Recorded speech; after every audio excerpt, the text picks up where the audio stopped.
Hi, welcome to फाडिक। दोस्तों आज मैं आपके लिए लाया हूँ वेल्व्स की वर्किंग और उसके PNID सिंबल्स। दोस्तों इसके साथ ही मैं आपको दिखाऊंगा जो वेल्व की वर्किंग है वो किस तरह से होती है। दोस्तों जैसा कि मैंने लास्ट वीडियो में आपको वेल्व्स के PNID सिंबल्स को ऑटोकैड में ड्रा करना सिखाया था। अगर आपने मेरी वो वीडियो नहीं देखी तो मैं डिस्क्रिप्शन में उसका लिंक रख दूँगा, आप उसको देख सकते हैं। दोस्तों मैं इस वीडियो में आपको मैनुअल ऑपरेटेड वेल्व्स की वर्किंग के बारे में बताऊँगा, तो चलिए स्टार्ट करते हैं।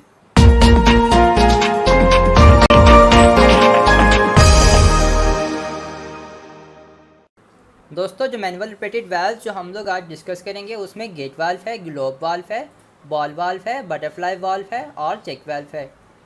गेट वाल्व में दोस्तों ये इसका PNID सिंबल है और दोस्तों ये इसकी ओरिजिनल शेप है।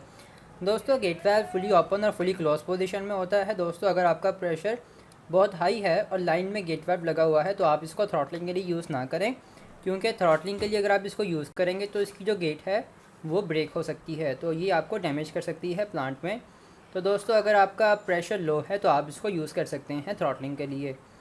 दोस्तों इसका सबसे बड़ा एडवांटेज ये है कि इसमें प्रेशर ड्रॉप बिल्कुल नहीं होता और इसमें जो फ्लूइड की डायरेक्शन है वो बॉल साइड पे मूव करती है और ये बहुत ही चीप होता है और इजीली अवेलेबल होता है। दोस्तों मैं अब आपको गेट वाल्व की एनिमेशन दिखाता हूँ, आपको थोड़ा सा और आइडिया होगा इसकी वर्किंग का। दोस्तों ये गेट वाल्व की वर्किंग है। आप देख रहे हैं कि यहाँ पर ब्लैक कलर का आपको हैंडल नज़र आ रहा है और जो उसके बाद बाहर निकल रहा है। जैसे गेट वाल्व जैसे ही हैंडल रिवॉल्व करता है तो आपको ये वाइट कलर सी नज़र आ रही है चीज़ जो कि बाहर निकल रही है। दोस्तों इसको स्टम कहते हैं और जो साथ में स्टम के साथ रिवॉल्व करके बाहर निकल रही है और इसके बॉटम में जो चीज़ है जो दोस्तों ये है आपका गेट। जैसे ही ये ओपन होगा, जैसा कि आप देख रहे हैं दोस्तों, ये आपका फ्लैंज टाइप एक गेट वाल्व है। फ्लैंज टाइप गेट वाल्व में जैसे ही आपका फ्लूइड आता है तो आप हैंडल रोटेट करते हैं एंटी क्लॉकवाइज डायरेक्शन में, तो आपकी जो फ्लूइड है वो गेट की मूवमेंट को अपवर्ड मूव कराती है और आपका फ्लूइड फ्लो कर जाता है। और जैसे ही आप इसको गेट को क्लॉकवाइज में रिवॉल्व करते हैं और गेट की मूवमेंट डाउन होती है तो आपका फ्लूइड जो है वो रुक जाता है, थ्रॉटलिंग हो जाता है। ग्लोब वाल्व के बारे में बताता हूँ। ग्लोब वाल्व का ये PNID सिंबल है और ये उसकी ओरिजिनल जिसको आप ऑनलाइन कह सकते हैं। तो इसका एक एडवांटेज ये होता है, आप इस हैंडल को रोटेट करके पाइप में जो फ़्लो है उसको आप रेगुलेट करवा सकते हैं। दोस्तों इसका एक डिसएडवांटेज ये है कि इसकी फ़िज़िक की वजह है जिसकी वजह से इसमें प्रेशर ड्रॉप बहुत ज़्यादा क्रिएट होता है और इसका डिसएडवांटेज ये है कि ये बहुत ज़्यादा एक्सपेंसिव वाल्व होता है। चलिए मैं आपको इसकी एनिमेशन दिखाता हूँ, आपको और ज़्यादा आइडिया होगा इससे।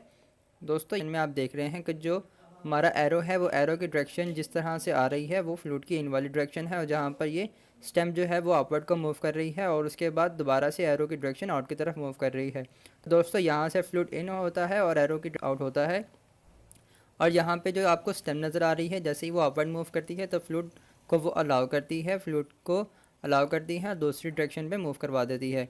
दोस्तों ग्लोब वाल्व में और गेट वाल्व में ये फ़र्क होता है, जो ग्लोब वाल्व की जो स्टेम है वो हैंडल से बाहर नहीं निकलती, जो गेट वाल्व की जो स्टेम है वो बाहर निकल जाती है। और दोस्तों इसमें एक और डिफरेंस ये है कि आप इसको देखकर पहचान सकते हैं इसकी इस फिजिक की वजह से जो आपको बॉटम में नज़र आ रही है, जो वाल्व में ये राउंड शेप में नहीं होती। दोस्तों अगर आप दूर से इनको गैस करना चाह रहे हैं तो आप इस दो मेथड से इसको जज कर सकते हैं। तो नेक्स्ट में हमारे पास है बॉल वाल्व। बॉल वाल्व का ये PNID सिंबल है और ये उसकी ओरिजिनल शेप है। इस वाल्व को क्वार्टर टर्न वाल्व भी कहते हैं क्योंकि इसमें जो एक सिलेंड्रिकल बॉल होता है वो हॉलो होता है, यानी कि अंदर से उसमें एक होल होता है और वो डायरेक्टली अटैच होता है इस हैंडल के साथ जो कि आपको रेड में नज़र आ रहा है। जैसे ही ये हैंडल रिवॉल्व करता है या मूव करता है 90 डिग्री के एंगल पे तो वो सिलेंड्रिकल बॉल जो है वो भी इसके साथ मूव करता है और फ्लूइड को वो पास करता है एक डायरेक्शन से दूसरी डायरेक्शन की तरफ। तो चलिए इसकी एनिमेशन की तरफ बढ़ते हैं। एनिमेशन में आपको नज़र आ रहा है जैसे ही रेड कलर का हैंडल रिवॉल्व करता है तो उसके साथ ही ये जो सिलेंड्रिकल बॉल है वो भी एक तरह से 90 के एंगल पे रिवॉल्व कर रही है और फ्लूइड को पास करने में मदद दे रही है। नेक्स्ट में हमारे पास है बटरफ्लाई वाल्व। बटरफ्लाई वाल्व का ये PNID सिंबल है और ये बटरफ्लाई वाल्व की ओरिजिनल शेप है। दोस्तों आप इसको तब यूज़ करते हैं जब आपको स्पेसिफिक फ्लो रेट में फ्लूइड को गुजार, चाहे वो लिक्विड हो चाहे वो कोई भी ग्रैनुलर प्रोडक्ट हो, आप इसको यूज़ कर सकते हैं। इसको मोस्टली ऑन और या फिर ऑफ वाल्व कहते हैं। ज़्यादातर कंपनीज इसको तब यूज़ करती हैं जब आपको बहुत ही ज़्यादा स्पेसिफिक फ्लो रेट में फ्लूइड को गुजारना हो। इस डिस्क एंगल की मदद से, जो यहाँ पे आपको ब्लैक कलर में डिस्क नज़र आ रही है, आप इसको इस हैंडल की मदद से स्पेसिफिक एंगल पे फिट कर देते हैं और फिर आपको जितना फ्लूइड यहाँ से गुजारना होता है आप इसको गुजार लेते हैं। चलिए मैं आपको इसकी एनिमेशन दिखाता हूँ। एनिमेशन में आपको और ज़्यादा आइडिया होगा इसका। दोस्तों जैसा कि आपको नज़र आ रहा है, यहाँ पर जो हैंडल है वो ब्लू कलर में है और उसके साथ जो हमारी डिस्क है वो डायरेक्टली अटैच है। हैंडल के साथ आपको यहाँ पर एक नीचे से थोड़ा सा रिंग भी नज़र आ रहा है, जिसको आप लॉक भी कह सकते हैं। उस लॉक को आप यहाँ पे जो आपको डिस्क नज़र आ रही है, डिस्क के साथ यहाँ पर थोड़े से आपको होल नज़र आ रहे हैं। आप उस होल के साथ उस रिंग को अटैच कर देते हैं और डिफरेंट एंगल पर इस डिस्क को सेट कर लेते हैं। डिस्क को सेट करने से आपको ये फ़ायदा होगा, आप जितना फ्लो रेट से फ्लूइड को गुजारना चाह रहे हैं, फ्लूइड उतनी डायरेक्शन से उतने एंगल से पास हो जाता है। और उसके बाद लास्ट है हमारे पास चेक वेल्व। चेक वेल्व का ये PNID सिंबल है और ये उसकी ओरिजिनल शेप है। चेक वेल्व जो कि एक वन वे वेल्व होता है, यानी कि जिसमें जो फ्लो है वो सिर्फ एक डायरेक्शन में मूव करता है। सिर्फ ये है कि यहाँ पर एक हिंज पिन टाइप का एक डिस्क लगी होती है। इसमें इसका सबसे ज़्यादा एडवांटेज ये है कि इसमें बिल्कुल भी प्रेशर ड्रॉप नहीं होता या फ्लो करता है। और उसके बाद जो यहाँ पे हिंज पिन टाइप की जो आपको ये नज़र आ रही है, आपको सिल्वर में नज़र आ रही है, स्टील बॉडी में नज़र आ रही है, जिसे हिंज पिन टाइप की डिस्क कहते हैं। जैसे ही फ्लूइड की डायरेक्शन या फिर फ्लूइड का जो फ्लो रेट है बहुत ज़्यादा तेज़ होता है, तो ये इसको अलाउ कर देता है इस डिस्क को अब ऊपर की तरफ मूव करने में, और फ्लूइड जो है वो पास हो जाता है।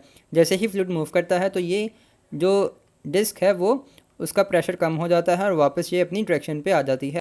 दोस्तों अगर आपको मेरी ये वीडियो पसंद आई है तो लाइक और सब्सक्राइब ज़रूर करें और अपने दोस्तों के साथ शेयर ज़रूर करें और देखते रहें फॉडिक।